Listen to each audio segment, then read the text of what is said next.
So this evening's event, tonight's event is titled Jews Who Saved Jews, the story and legacy of Rebecca and Joseph Bau and their connection to Oskar Schindler. This will be a presentation of this extraordinary story by the daughters of Rebecca and Joseph Bau, Slila Bau Cohen and Hadassah Bau. Slila Bau Cohen is a lecturer and performer and manager of the museum Joseph Bau House, or the Joseph Bau Museum. Hadassah Bau is an actress, a singer, a songwriter, a lecturer, an artist, a graphic artist, and manager as well of the Joseph Bau House Museum. And tonight they will be sharing the story of their parents, the story of love and bravery in the Holocaust and in Israel. And we look forward to hearing more about this relatively unknown story.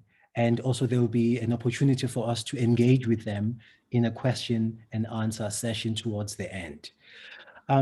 This event is hosted by the Johannesburg Holocaust and Genocide Center in partnership with the Joseph Bau Museum, Telfed, Wits University Alumni Relations, and the Rosa Luxemburg Foundation. At this point in time, I would like to invite Dr. Les Glassman, who is representing the Wits University Alumni Relations, to begin the event by just sharing a few words with us. And then after Dr. Glassman has shared his remarks with us, he will then hand over to Tali Nate, who is the director and founder of the Johannesburg Holocaust and Genocide Center. So Dr. Glassman, over to you. Okay, thank you so very much. It gives me a great honor and a privilege really to welcome you all this evening to this very special, unique, and incredible event that you're going to be seeing. I have a personal connection with Slila and Hadassah and the Bau Museum, but tonight's event has been hosted by the Johannesburg Holocaust and Genocide Center, and in partnership with Telfed, which is the South African Zionist Federation in Israel, and the Wits University alumni also here in Israel. And I just want to thank everybody for making the time and effort to be here this evening. You won't be disappointed. Slila and Hadassah are just absolutely delightful. Their story is incredible, and we so look forward in great anticipation. And I'd like to hand over to a very special person, to Tali Natas, who I've known for many years, and Tali's my family. And Tali was the founder of the Holocaust Genocide, the Holocaust, Johannesburg Holocaust and Genocide Center in Johannesburg. And those who are in South Africa, it's a must visit. It really is, just as the Joseph Bau Museum is a must visit in Israel. So without any further ado, Tali, and I just want to mention, which Tali will mention, is that Tali has a personal connection to this evening in many ways, but the most important way is that Tali's father was one of the Schindler's List. So really, Tali, thank you so much to you and your team for making this evening a reality. We really thank you from the bottom of our hearts. Thank you. Thank you, Liz, for initiating this, and welcome everyone to this very special event tonight. And we are honored to have with us Holocaust survivors, to have with us teachers, and friends from South Africa, friends from around the world. So lovely to see familiar faces, people that spoke at our institute. I see Lady Hetta that we had the pleasure to host. I see many of you that were with us physically and now joining us on Zoom. I do not want to take much of your time because it is such a pleasure to have Slila and Hadassah Bau sharing with us a unique story, because we always speak about the righteous amongst the nations.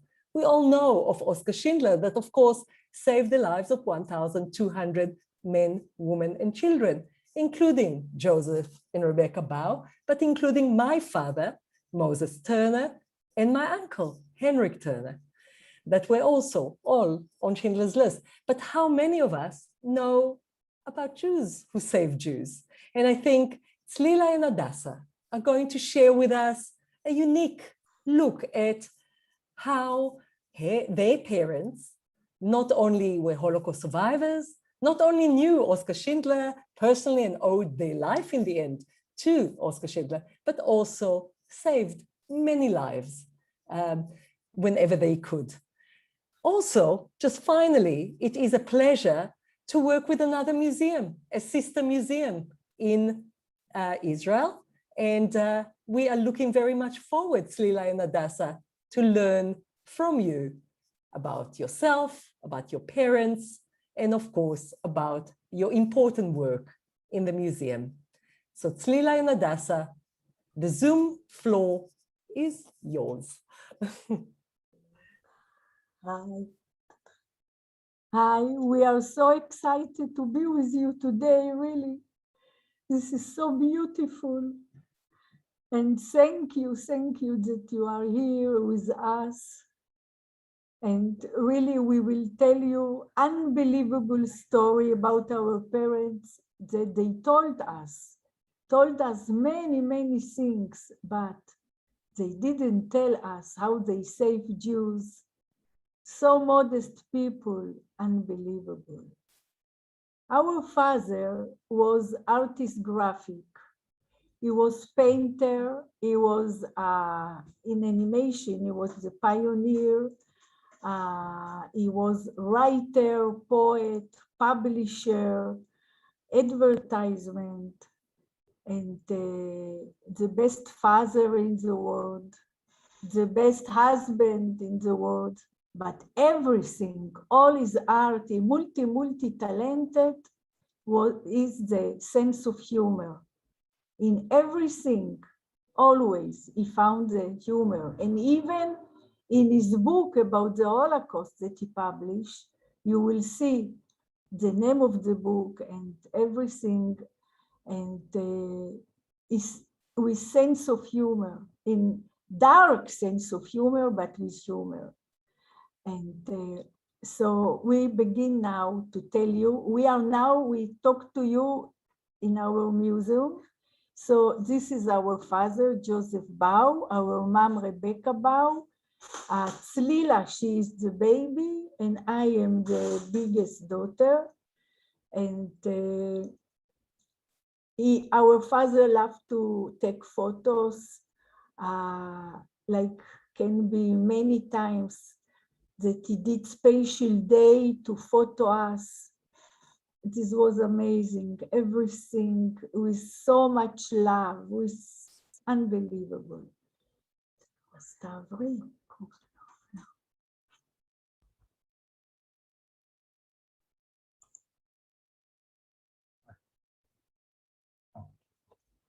And our father, when he came to Israel, he didn't know Hebrew, and he began here to study Hebrew alone. And he is one of the biggest in Israel that he create the Hebrew fonts. He was really unbelievable also in Latin fonts and in Hebrew fonts. He create hundreds of fonts. And here are the fonts for the Israeli movies. He did all the spatial lettering for them. Here for Geva Studios also.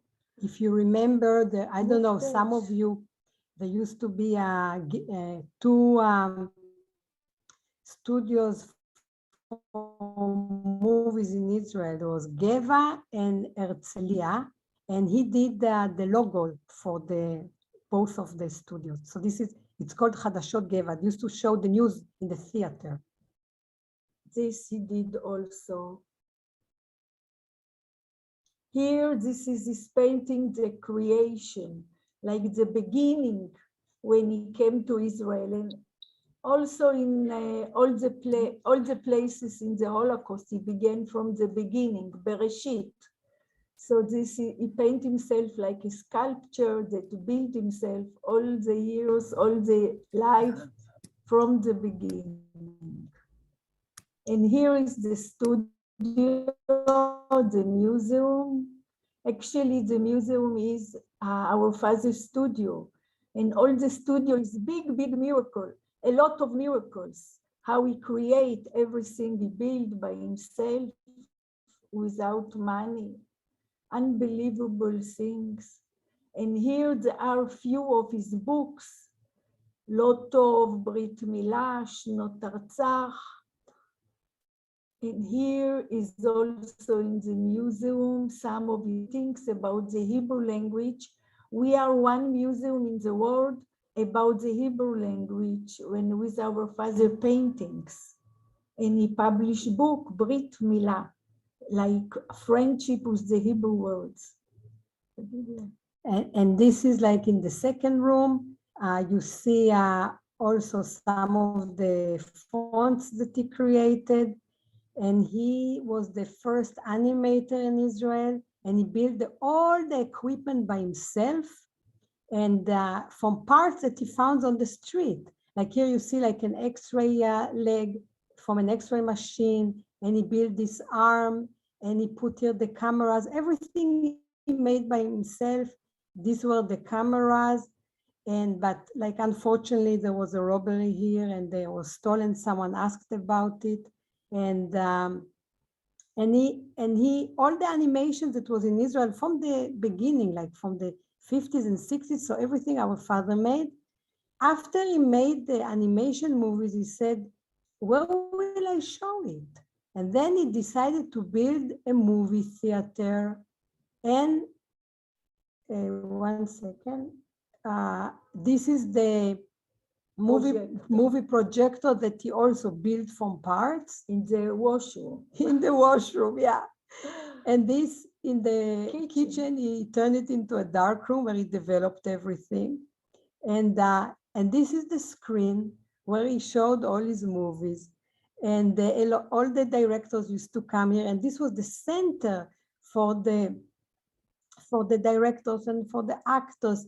They used to come here and they watch the movies. And now we have Pardon? I've lost the screen. I can't see you, but I can't see you. I don't understand. What? We will help you. You continue. We will help you. Okay.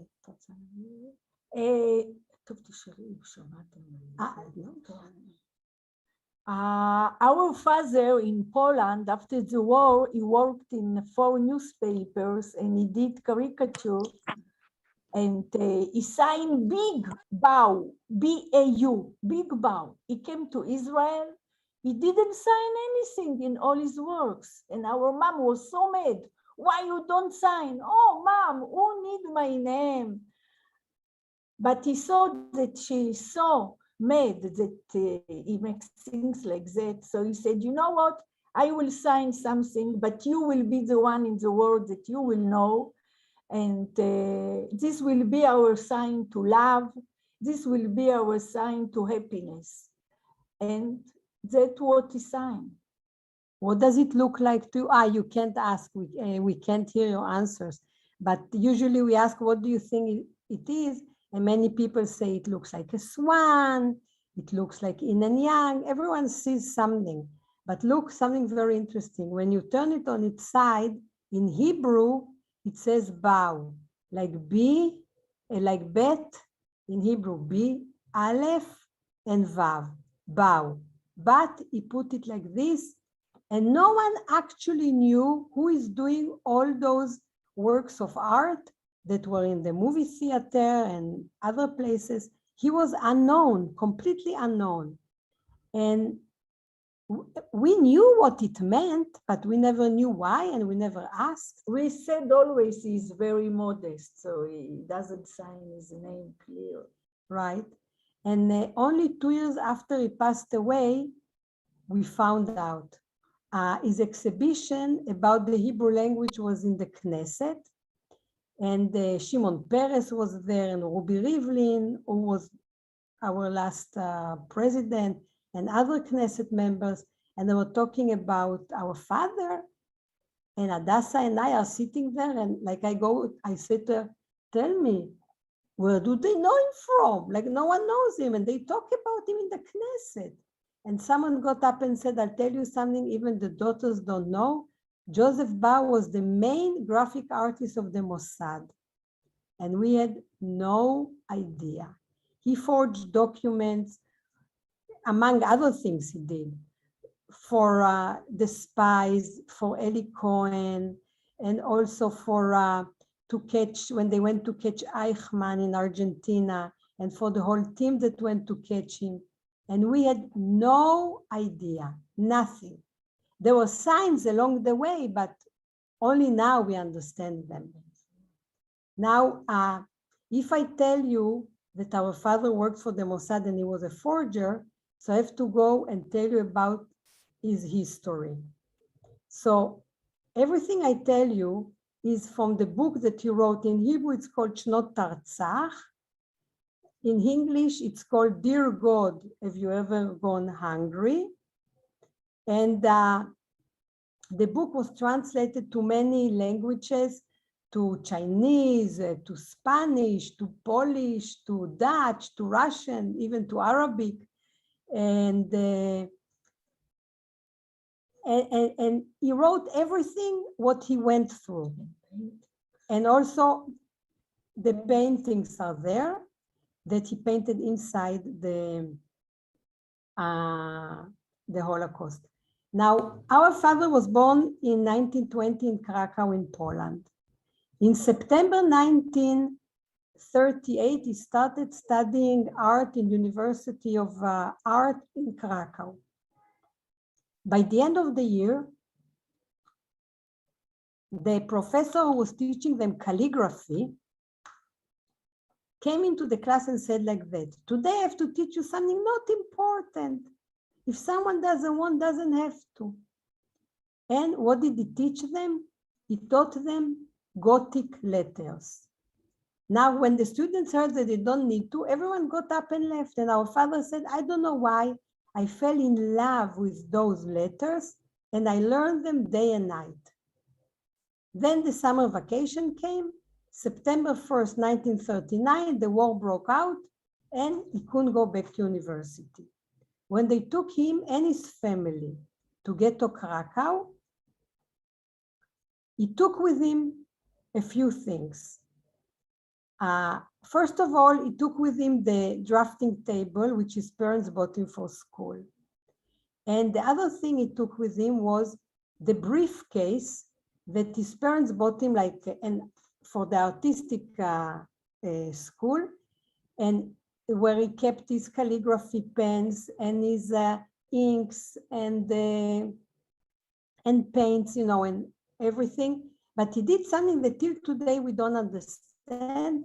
He made, under the tools, he made a double bottom, and there he hid pictures of his family.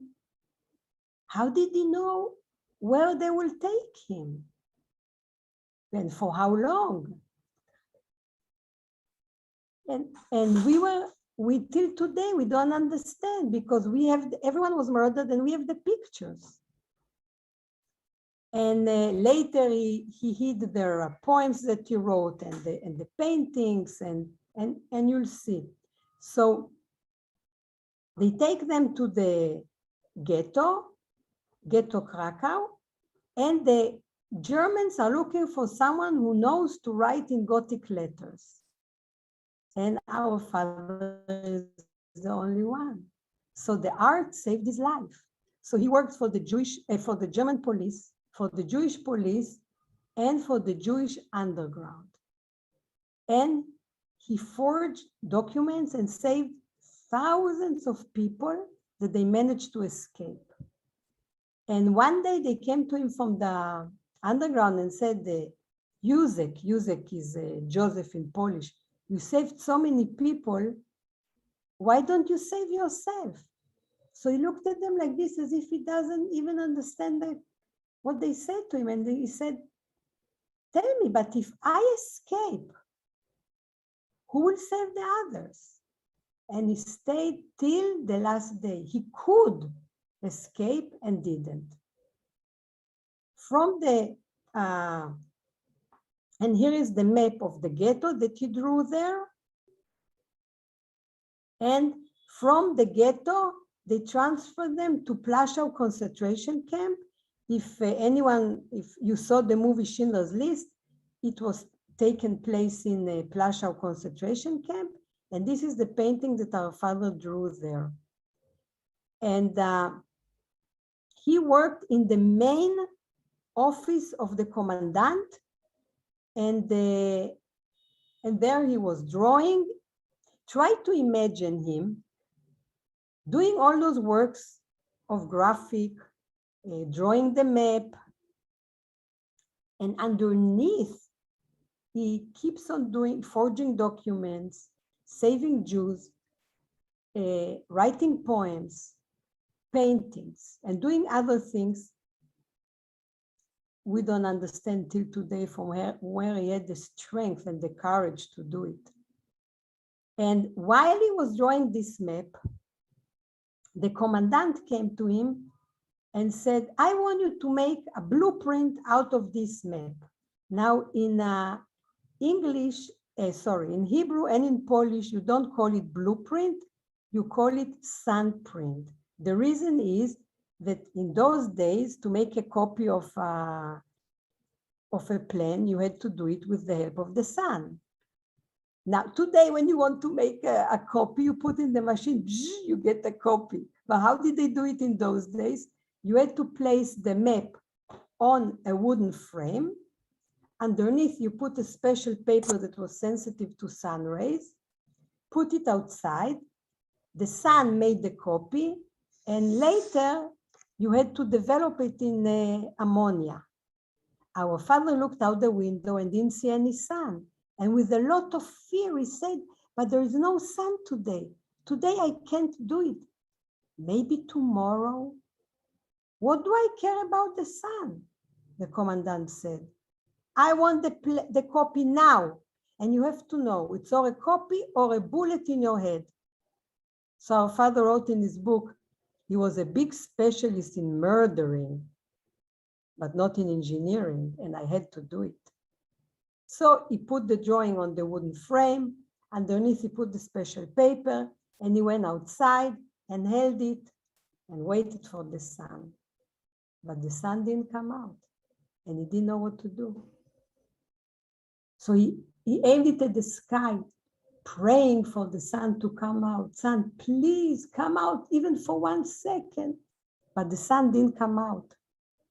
All of a sudden, a young, beautiful woman dressed in striped uniform, just like him, walked by, saw him standing like this, aiming at the sky, looked at him and said, excuse me, sir, do you need any help? Later, she told him that she thought he was signaling to American airplanes. And he looked at her and said, you know, I'm waiting for the sun, but the sun doesn't want to come out to me. Maybe you can substitute her place for me? And he aimed the frame at her.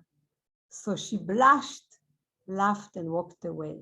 He said, oi, okay, the sun didn't come out, he's going to kill me. But I will try to develop it. What will happen, will happen. He took down the paper, put it in the developing chemical, and to his surprise, the copy came out. He said, wow, a miracle. So she was my son. And on the next day, he wanted to thank her. But he had nothing to thank her with. So he knew that in the edge of the camp, there are flowers growing under the watchtower. That in the edge of the camp, there are flowers growing, and he risked himself and he went there. And he picked some flowers, and he saw to what office she went, and he walked there with the flowers, so happy. He brought her the flowers. An engineer was sitting there, saw him with flowers. He jumps and said, Yusek, you are not normal. Walking in a concentration camp with flowers? The commandant is sitting next door. If he sees you with the flowers, he's going to kill you on the spot. Took the flowers from his hand, threw to the garbage, covered it with some papers, and said, get out from here immediately. So our father left.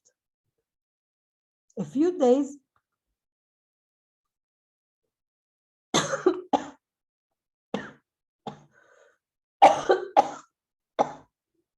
sorry.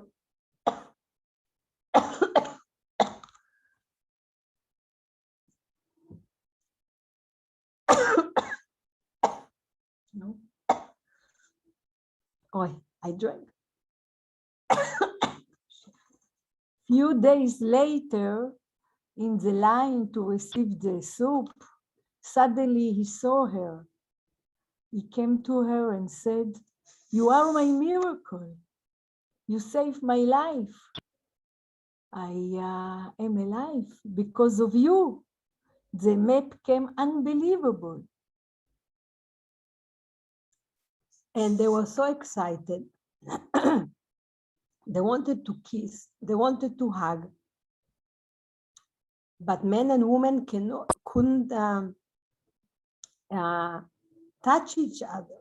And she said to him, "You know, after the commandant left, the engineer looked out in the garbage, found the wilted flowers already, gave them to me and said, 'You have to know that Yusek Bao brought it to you as thank you.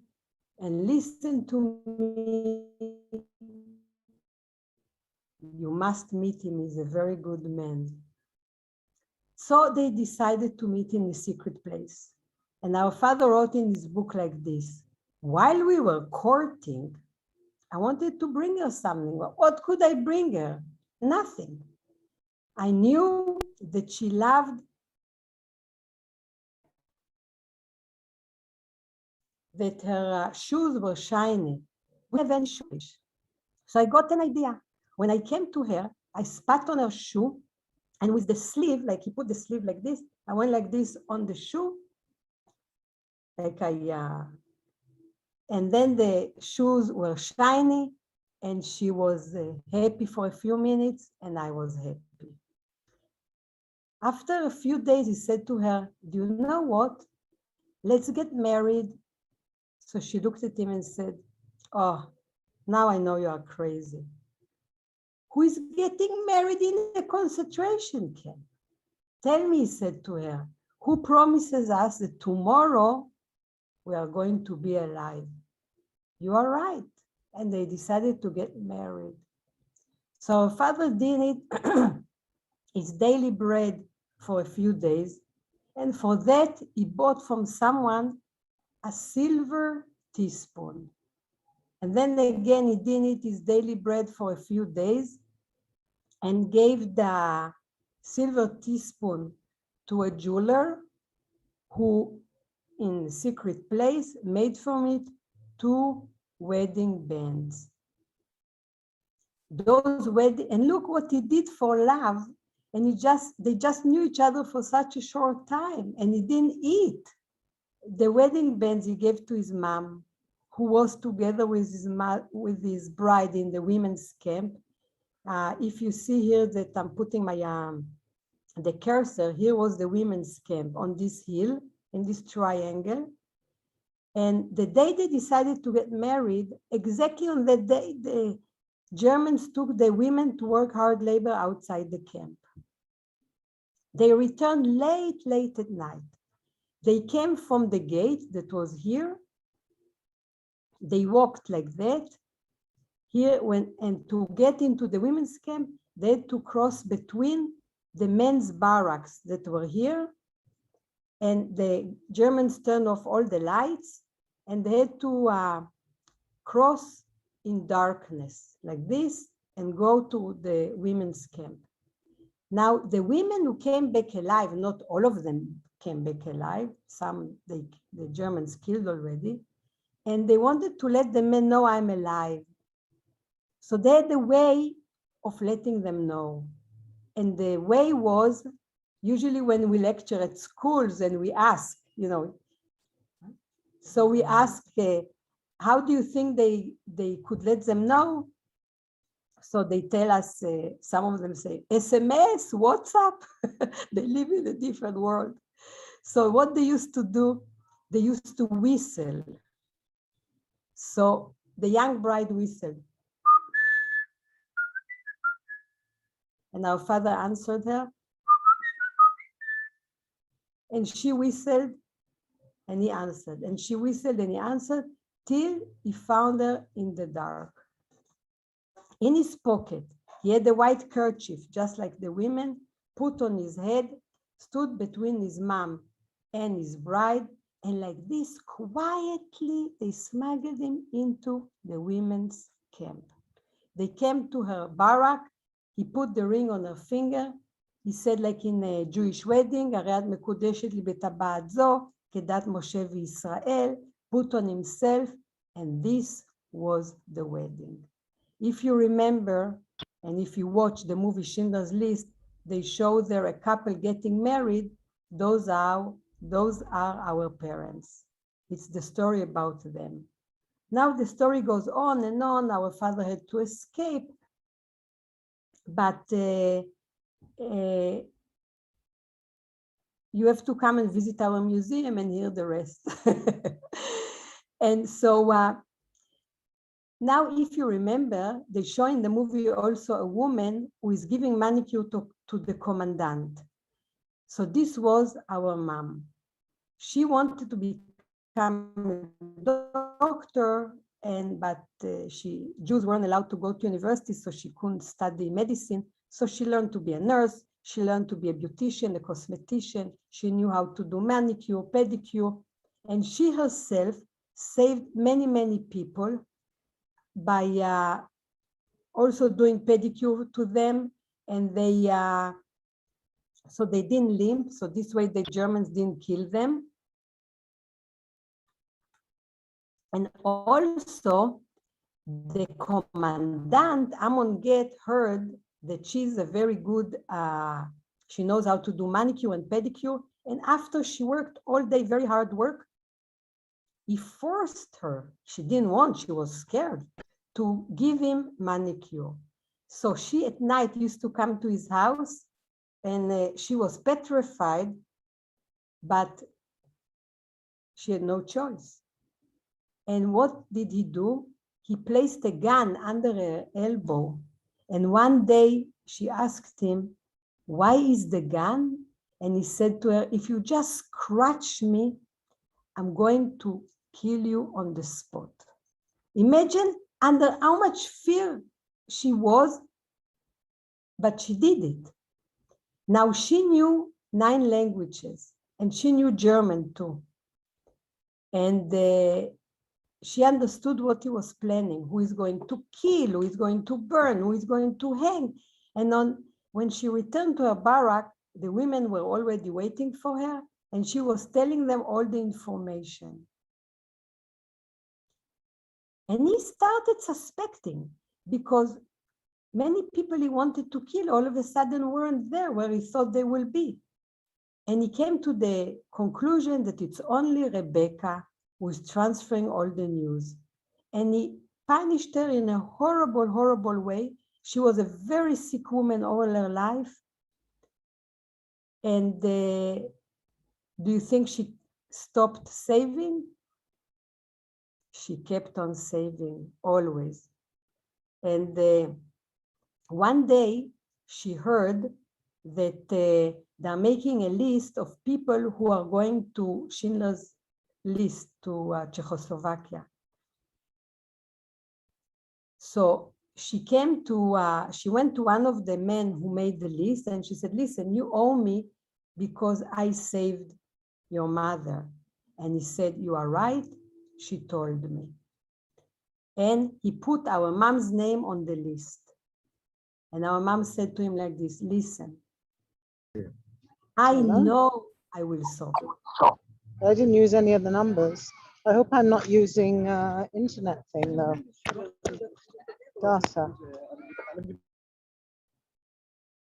I hear someone. It's okay. You can continue. There was a problem. Okay. Sorry. So I'll just repeat what I said. She said to him, "You owe me because I saved your mother." And he said, "You are right." And he wrote her name on the list. And she said, "Listen, I know I will survive, but please save my husband." So he erased her name and put our father's name on the list. And our father was sent to Oskar Schindler's camp in Czechoslovakia, and our mom was sent to Auschwitz.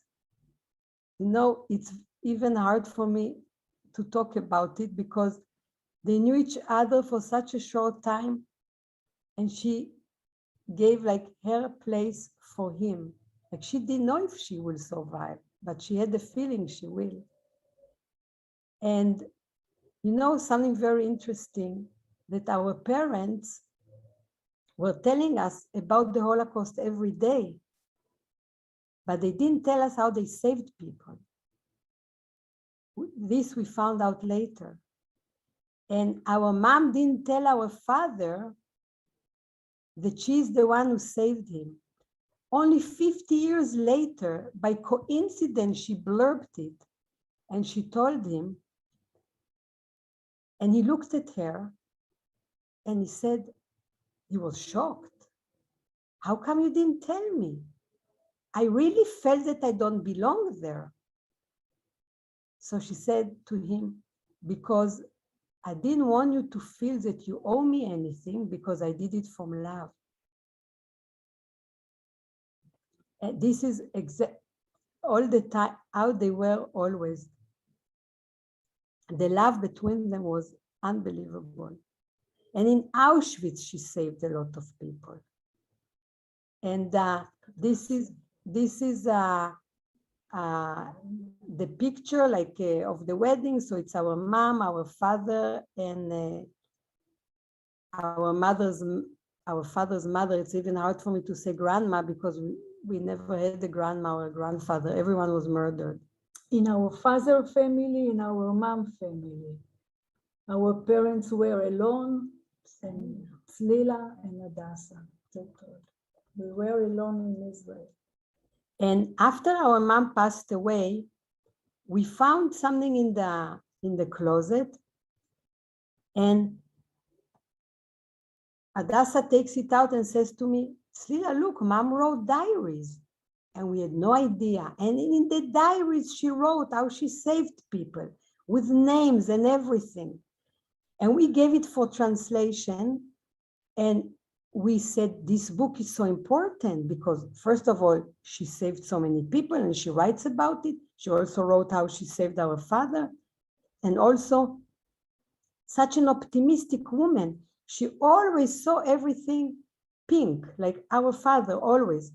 They were always encouraging people, helping people. And this is our mom's book in Hebrew. It's called In the Name of God. And now we want to show you a short scene from Schindler's List.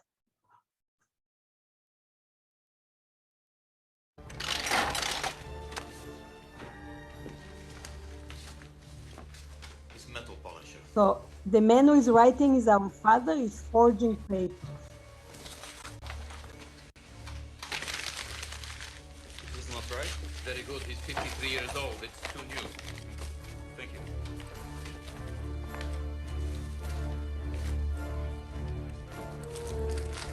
This is our mother who is doing the manicure. Like the actress, of course, who is portraying her.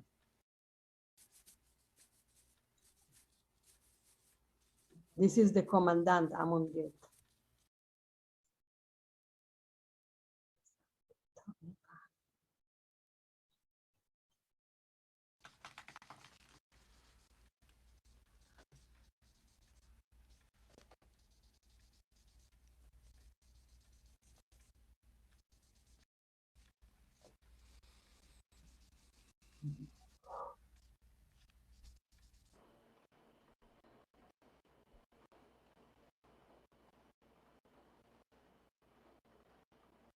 Although I am not a rabbi, in these circumstances, I pray to the Almighty that He will forgive me if I intone the blessings.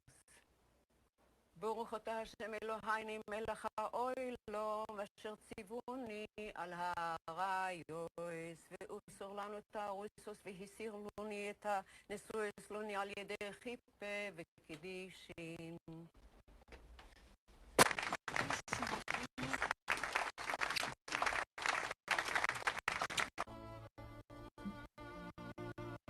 This is from the end of the movie. And here you see our parents.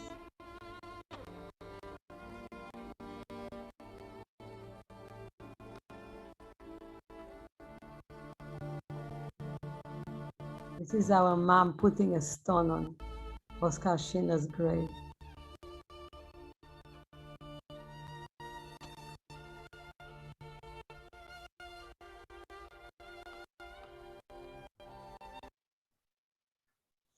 Oh, now after the war, our father found our mom in a miraculous way, and they returned to Krakow.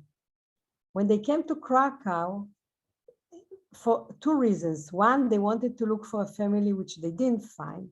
And second, our father wanted to finish his studies in university. And he told our mom like this, you know, our first wedding was without a rabbi, without any mayonnaise salad or any food. So you know what, let's get married again with a rabbi, with food, with music. And here you see the wedding picture from 1946. But they wanted to have a picture also from the first wedding, but of course, there was no cameras in the camp. So what did he do? He painted stripes on the picture. And now you see both weddings. Now, when Oskar Schindler used to come to Israel, of course, we were always there, our parents were always there. All the buses used to go out from Abima, here beside us we are sitting now in the museum actually. And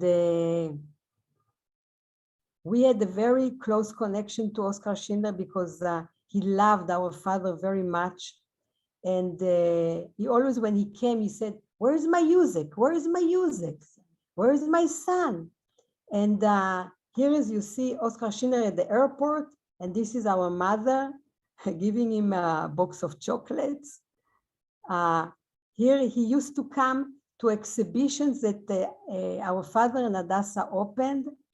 So here is in one of the exhibitions, this is Hadassah, and our father was the photographer always, so he is not in the pictures.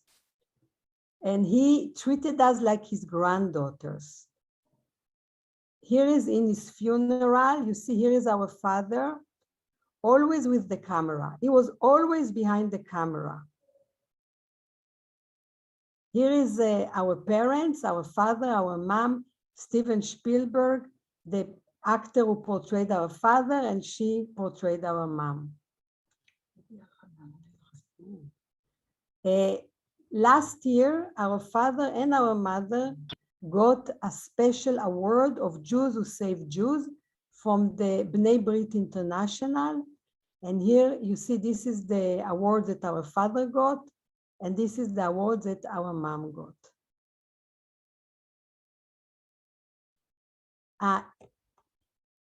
Our father didn't only save by forging documents. He saved by many other ways. For example, he made playing cards. When he saw that someone wanted to commit suicide, he came to him and said, tell me, why do you want to commit suicide? You'll see life will continue. And he showed him the card. And you see, here is a wedding. He said, you'll get married one day. Or you're going to have a family. Or you're going to have a baby. And he gave them hope that life will continue. And we met some people and they said, he gave us hope. He encouraged us to keep on going, not to be depressed. He also, in Ghetto Krakow, wrote Agada for Passover. And like everything, like the Agada, but what's happening to them in the ghetto. And we read it in Leil Seder every year. And it's also has a lot of humor in it.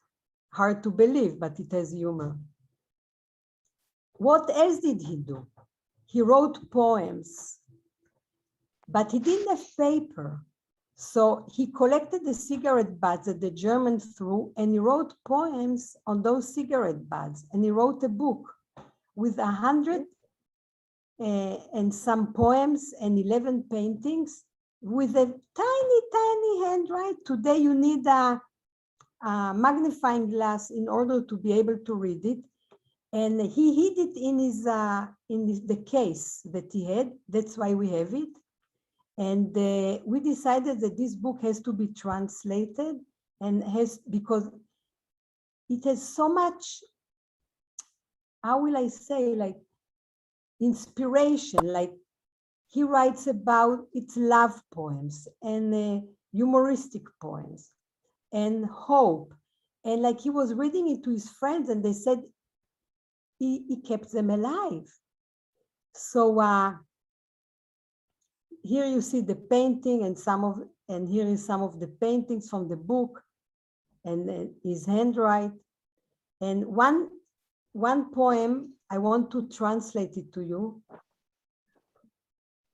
Sorry, to read it to you. Actually, we would like to translate the whole book, but it's very difficult because you have to be a poet in English and a poet in Polish to understand, because he wrote it in rhymes and in a very, very special language. So the name of the poem is A Prayer. Every day in my morning prayer, I thank you, God, for so generously giving me life, as hard as steel, as heavy as lead, that you will me to endlessly carry the load of plants still blooming, futile efforts of dreams doomed to be remembered, but no more, not even worthy of mention.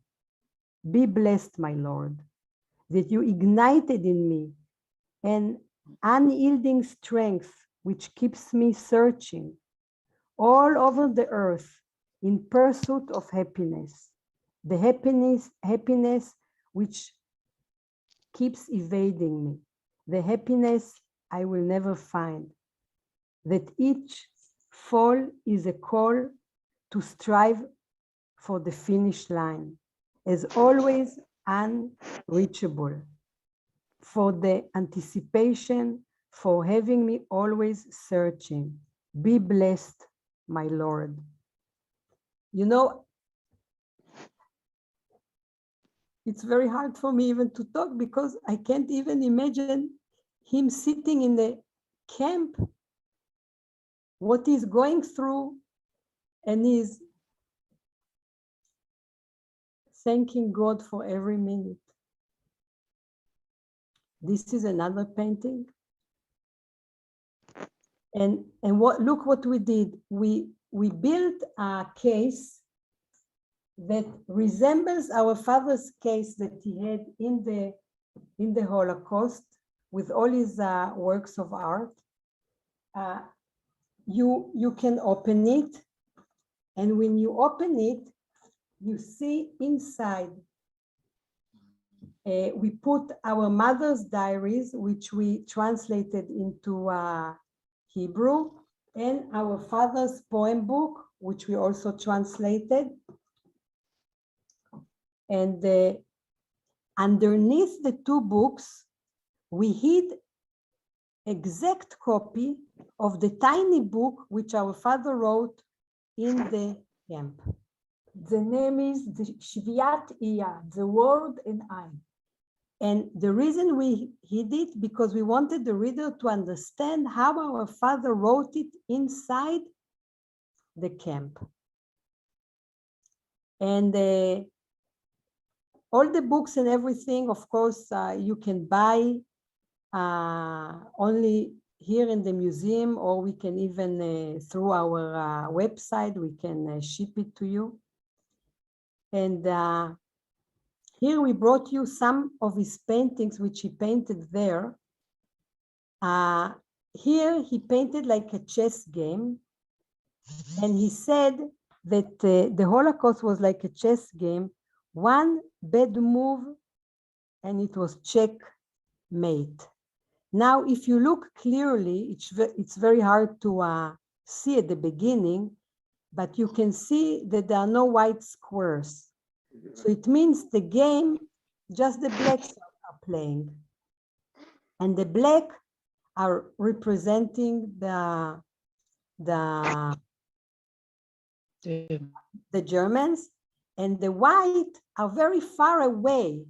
Like usually we ask, but here we can't ask you, who do you think it represents? So it represents the world.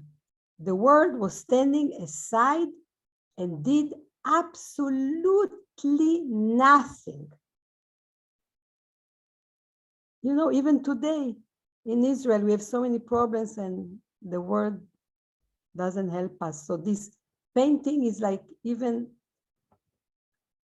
right today. Here is the men's camp, and it's a painting how they were dividing the bread. And the bread was very hard to divide because our father wrote in his book, the Germans baked it in such a shape that we weren't able to divide it between us evenly. But we managed. And there is a whole story behind this painting. Here he painted that the entrance was through the gate and the only exit was through the chimney. Here is the world as if wanted to help, if. They didn't have eyes, they didn't have ears, they didn't have mouth. And this is our father. It's how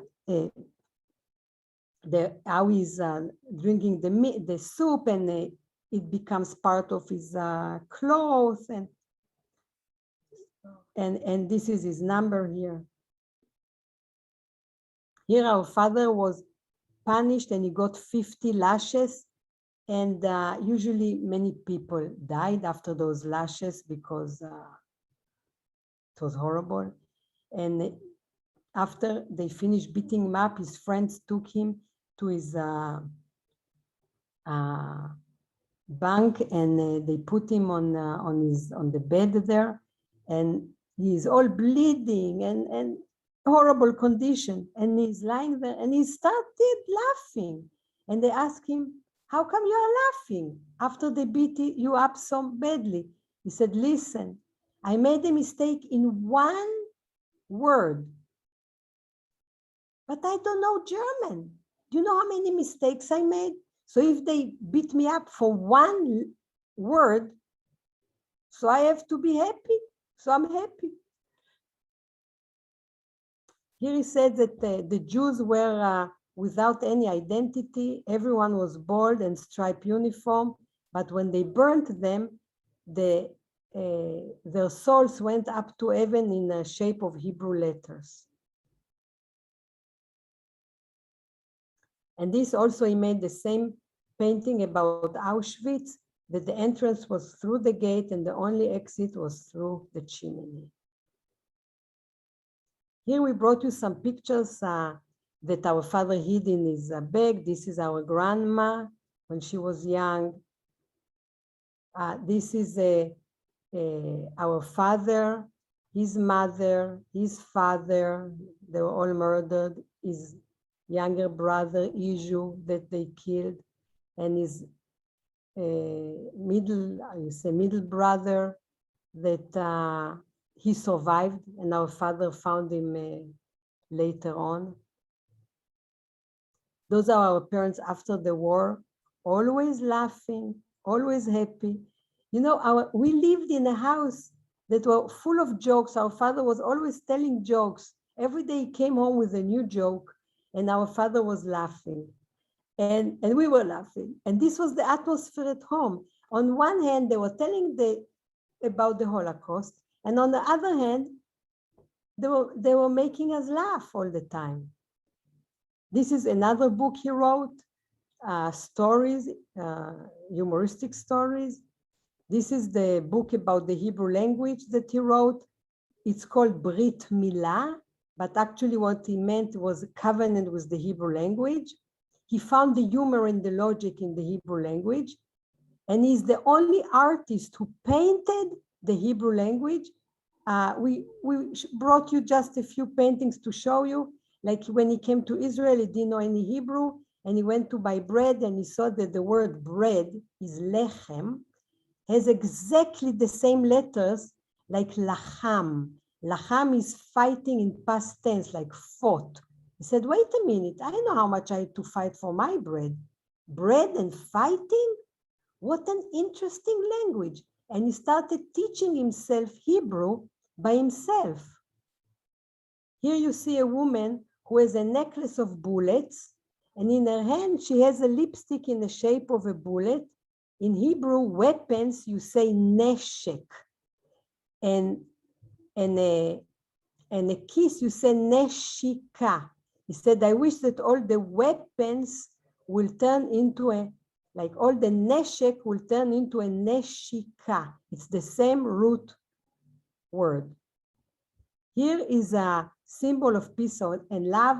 Our father said, if the hand is closed like this is war, this is violence. But exactly the same hand open, this is peace. But for peace, you need the heart, right? So he added the heart and the dove.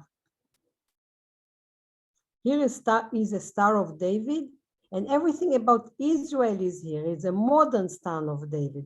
This is a kibbutz, ocean, fish, cactus, citrus fruit, and even the sun is shish kebab. It's so warm here, you can cook outside. The sun loves Israel. The sun is drawing the Star of David with the thermometer. Here we have a riddle, but we cannot hear your answers. A musician is playing with a saw, and a saw in Hebrew you say masor. And how did he call this painting? He called it mangina masortit, which means traditional music. And masoret, masor is the same root letters as masoret. Masoret is tradition. So our father said, all the years they are trying to cut our tradition, but we are continuing, and it should be a messer. Message is message. A message from generation to generation. Like Hadassah told you in the beginning, our father loved to make days of photos. He was also a photographer. Here you see all of us. And of course, our father directed the whole picture. This is our father when he came to Israel in 1950. Here is our father working on the table that he worked in the ghetto, and he found it when he came back to Krakow. He found it in the ghetto area, and he worked on it all his life, and we have it in our museum till today. This is our father in the museum. Then it was a studio. This is our parents in 1956. When Tzlila was born. Yeah, so now you are telling my age. Yeah, sure. And now we have a surprise for you. In 2014, it was our parents' 70th wedding anniversary. And Hadassah's son decided to get married in the concentration camp, because today it's a park. And according to our father's map, we know exactly where our parents got married. And it was a symbolic wedding, but this is the wedding. And the chuppah we made with our father's painting. Soon we'll show you the painting. So this is Hadassah's son Boaz and his wife Or. And can you imagine? We made it there. Here, and he was reading here the Ketubah, and Hadassah and me. And this is the painting that was on the chuppah. And this is our mom, who was always, always laughing. And she had such a laugh. If you hear her laugh, you laugh too. You just couldn't, it was so contagious. This is our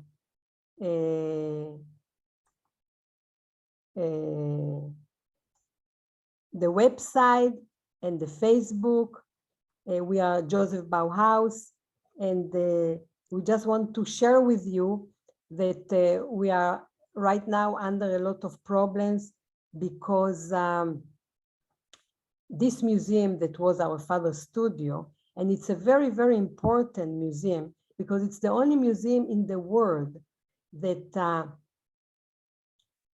shows, first of all, about the Holocaust, and the first and the smallest movie theater in the world. And our father was the first animator in Israel.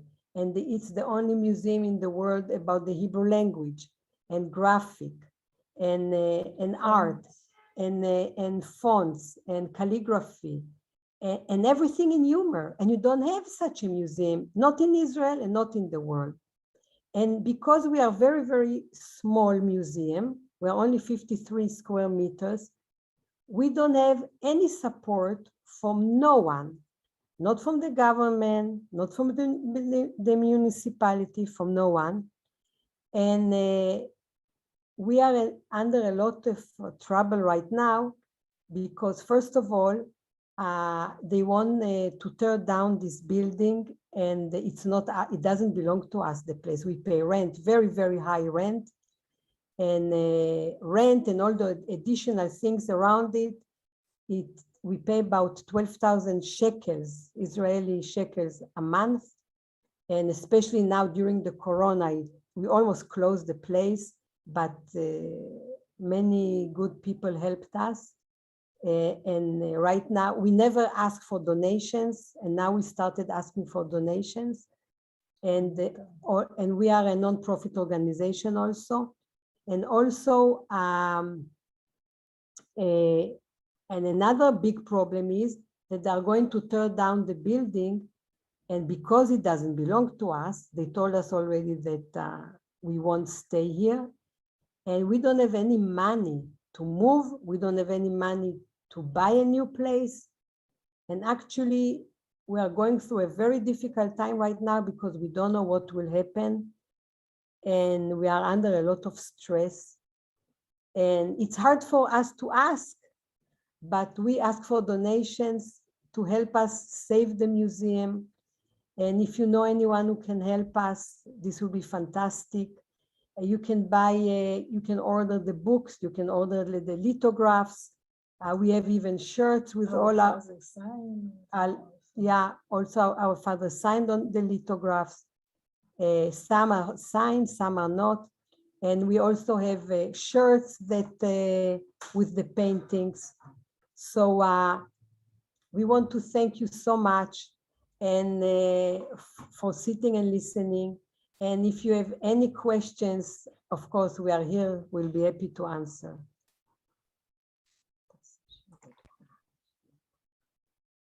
Wow. Thank you. Thank you, Slilat and Hadassah, for that amazing presentation. I think a lot of people have been so inspired just listening to this presentation and the way you delivered it.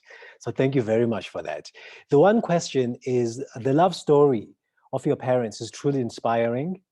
However, they were separated during the war because they were sent to different camps. But after the war, your father managed to find your mother and they reunited. Can you please tell us about the miracles of that reunion? Do we have time? Can we tell? Yes, we do. Okay, okay. Because it's quite a long story, so maybe I'll shorten it.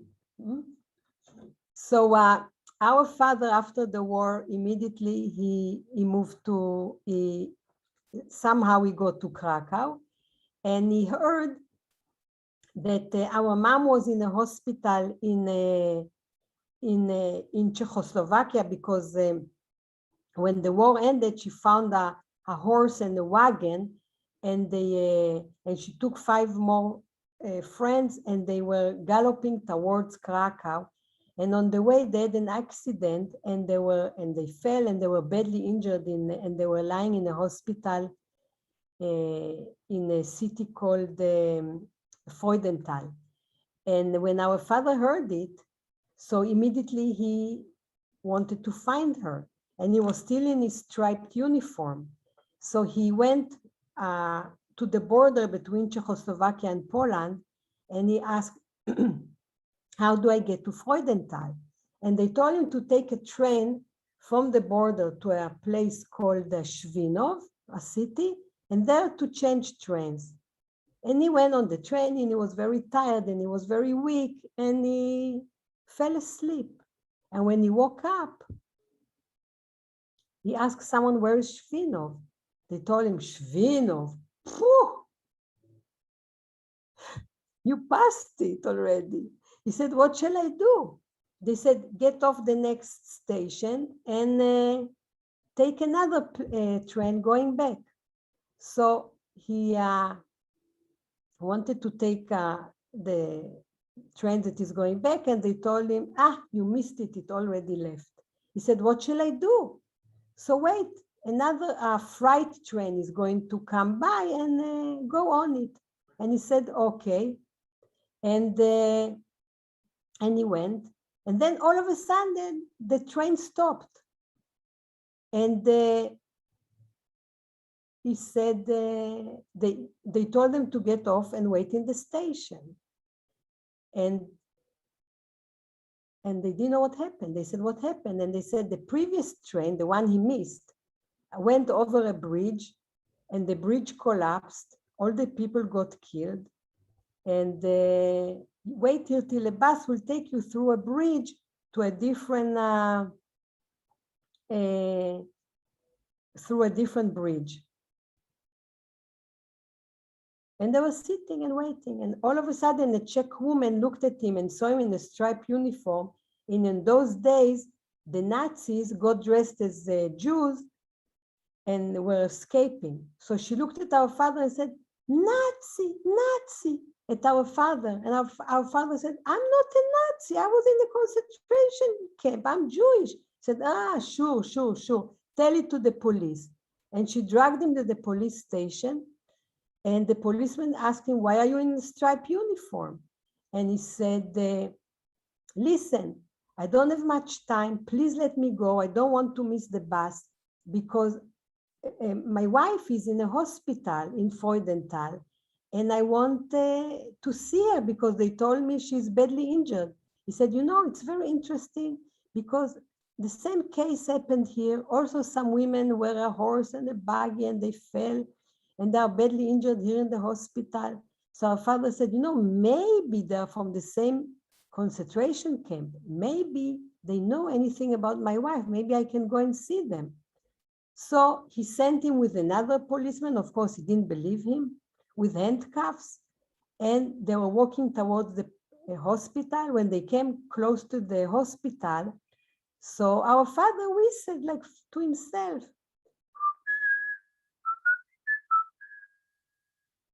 And our mom heard it. She was there. And she said to her friends, I guess I'm in heaven because I hear my husband. And they told her, no, we hear him too. And then they brought him up. And our father, like he wrote in his book, the reunion, I have no words to describe it. And that's how they met. Miracles. Wow, that's amazing. That's very heartwarming. Thank you for that story. And then Aubrey is asking, you mentioned that the museum is going through some difficulties. Yeah. How can we donate towards the rescue of the museum? On our Facebook, the website, www.josephbau.com, you have the donate button, and there you can donate. It's through PayPal.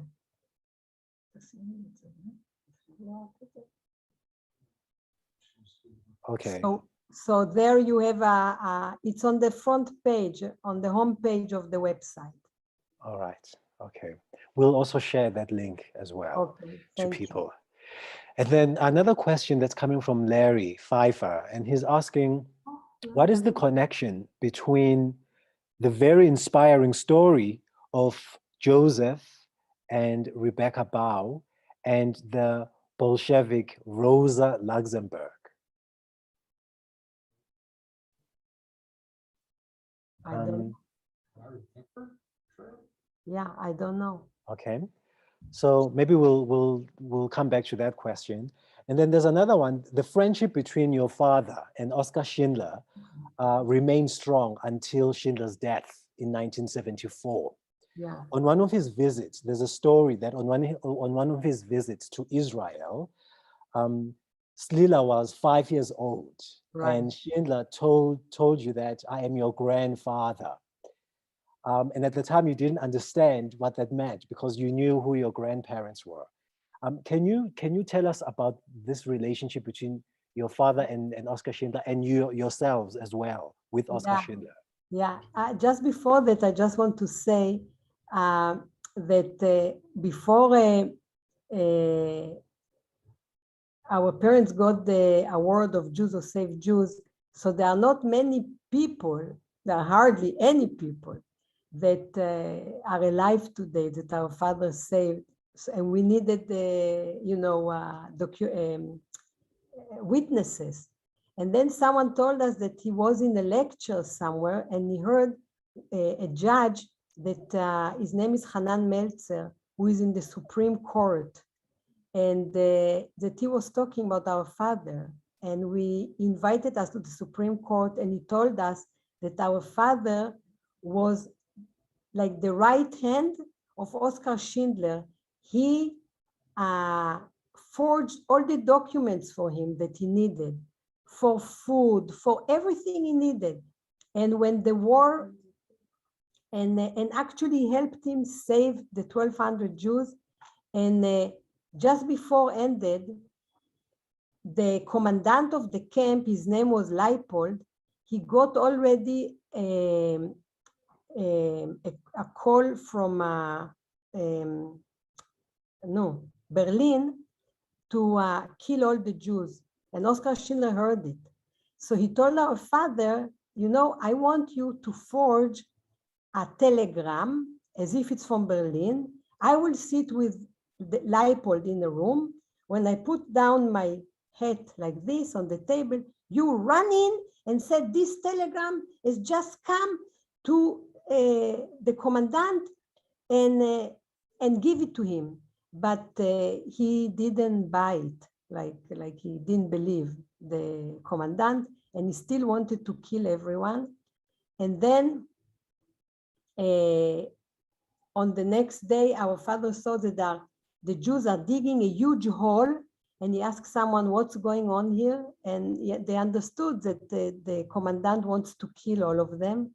So Schindler came to our father with a basket, and inside was a bottle of wine or whatever. And he told our father like this, you know how to say it, like he said to him, he was talking to him Czech, but it was like Polish. He pointed up with his head like this, and Leipold, the commandant, was sitting upstairs, and he said to him, "Dai mu teštine," like give him this urine. But our father understood, and he went to him and gave him the bottle of wine and told him, Herr Schindler das hat geschenkt, like Mr. Schindler sent it to you. And he took the bottle and drank it, blah, blah, blah, blah, blah, like that, and lost his conscience. Oskar Schindler put there something. And then he didn't have time to kill all the Jews, and then the war ended. And so our father was like helping Schindler in all the time. And then he even hung the flag when the war was over. So the judge also told us a lot of things, how our father helped Oskar Schindler. And you asked me about Oskar Schindler and us. So when I was 5 years old, we didn't have any grandparents, like we said. And we were jealous of all the kids that had grandparents. And one day when Oskar Schindler came to Israel, our parents took us to meet him. And on the way, they told him who he was, how he saved 1,200 Jews. And we came to the hotel to see him. He was a very tall man, very handsome. And I remember he picked me up in his arms. I was only 5. And he told me, I'm your grandfather because I saved your father. And I remember looking at him and thinking, oh my God, not only did I have a grandfather, but I have such a handsome grandfather and such a hero grandfather. And we were always so proud of him. And he called us our granddaughters and we called him our grandfather. That's a sweet story. Thank you. And then one last question, but before I ask it, my colleague Danny has actually posted in the chat, he's posted the link that will take people to a platform where they can donate to the museum. So I would encourage people to go to the chat and look at that link. But the last question that was sent to me is that your father dreamt of making animated films. Right. And at that time, there was very little awareness of cartooning in Israel. And in fact, his brother wanted him to come to New York to work as an animator, but your father chose to stay in Israel, and he ended up building Israel's first animation studio. Right. Yes, can you tell us more about this studio and his passion for this kind of work? Like when our parents came to Israel, they were in the Ma'abara. Ma'abara is like a transit camp. And our father told our mom, I want to build a studio for animation. And she said to him, oh, I guess the sun struck your head. We don't have any money for food. You're talking about animations. He says, Mom, don't worry. You know that I built everything by myself. And when he came here to this studio in 1960, like I showed you in the pictures before, he found the leg from an X-ray machine and all kinds of parts. And he built a machine to make animation. So he also wrote the script, he also painted. You know how much patience you need for that? Because to make animation movie, every second it's 24 paintings. And he made the animation movie. Everything one man, after he developed it and he painted and he filmed it, he wrote everything one man. And he screened it here, and all many things that were in the movies, commercials that were in the animation, he did it. But no one knew that he was the animator. He was a secret man who lived a double life, and our museum is like a secret museum, because here he lived a double life in Israel, and he lived a double life in the Holocaust. Les, Dr. Glassman, is there anything you would like to say? Yes, I actually would. I just want to thank you, both Slina and Hadassah, for the most incredible, heartwarming, and phenomenal presentation. And may your parents' memory, Rebecca and Joseph Bauer, may just be for an eternal blessing, because there's no words, really. There are no words. Your story is so touching, it's so emotional, and you presented it because you're the daughters.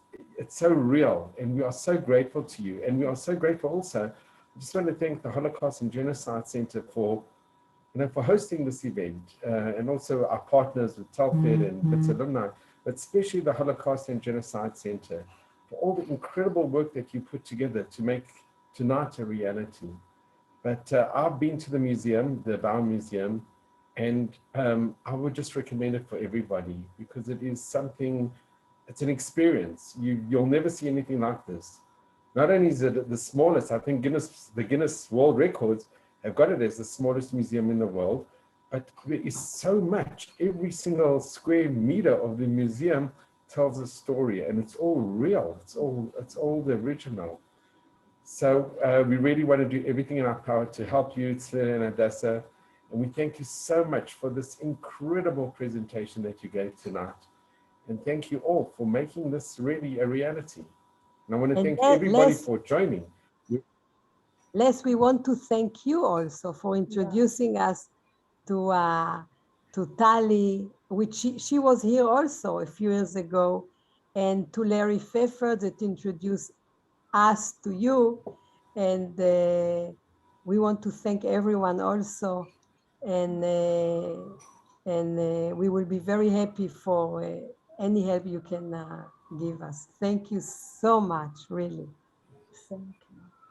Okay, I just want to mention we have a very special guest as well, Professor Asher Matthias, who's all the way from, he was born in Volos in Greece. Prof, if you could just mention a word, he's a survivor, he was born in Volos during the Shoah in Greece, and he's joined us tonight. He's a very close and dear friend. If you could just mention one or two words, Prof. Thank you. My mother, until her death, 96 years old, she was 4 years ago, she passed, was Sephardi from Salonika, the famous city of Salonika. My father was a Romagnol, Greek speaker, and they met, they fell in love, and in spite of the fact that it was in occupied Greece, they went ahead with marriage and in 1942. And December 3rd, 1943, while we were hiding in the mountains, I was born. And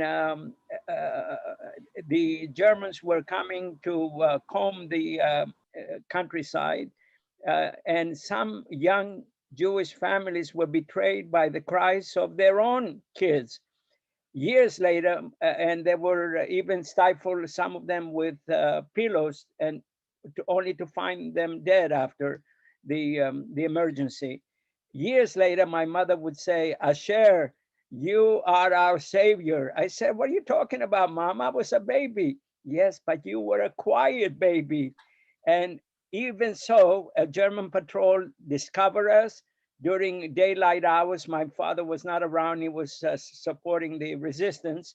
So anything could have happened to us, except that the head of patrol looked down at the makeshift crib and smiled and said, I left a baby like this in Hamburg. The next word was, rouse, never to bother us again. It was a Hanukkah miracle. So eventually we came to America because we also had earthquakes, and America came to our rescue for the first time since the war. They said, we did not do enough to support Jews during the Holocaust. Come, either come to America or we will help you rebuild your lives in Greece.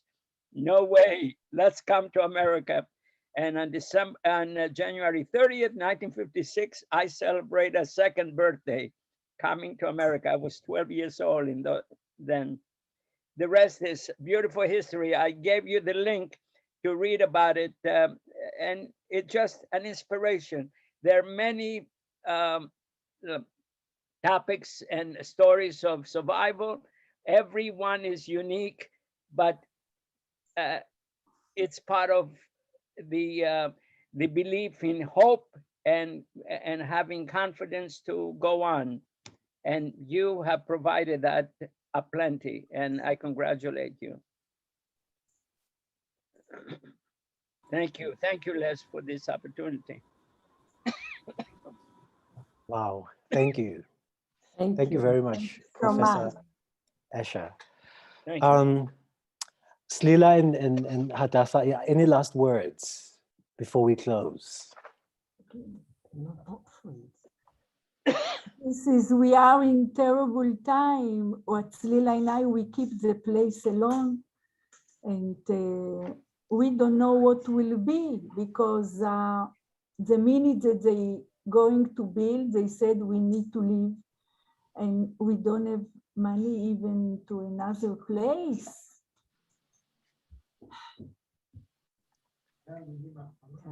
Yeah. So we want to thank you so much, And we are so excited Very much. to meet all of you.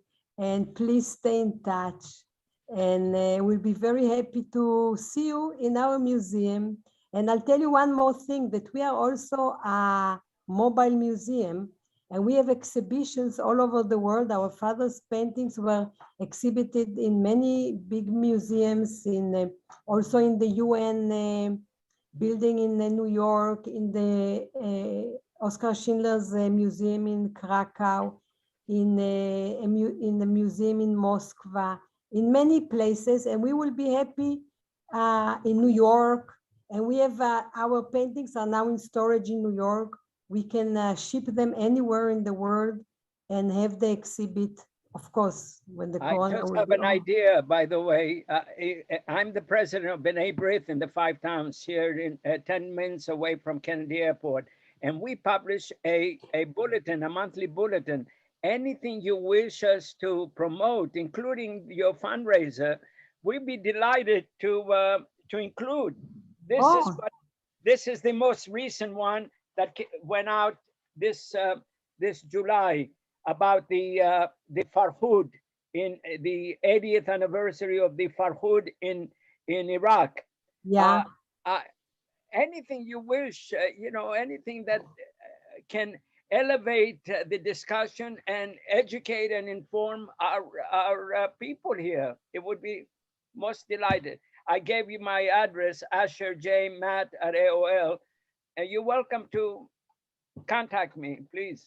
Okay, thank you so much. Wow. Thank you. I mean, that's what I'm about, to bring people together, you know. Thank you very much.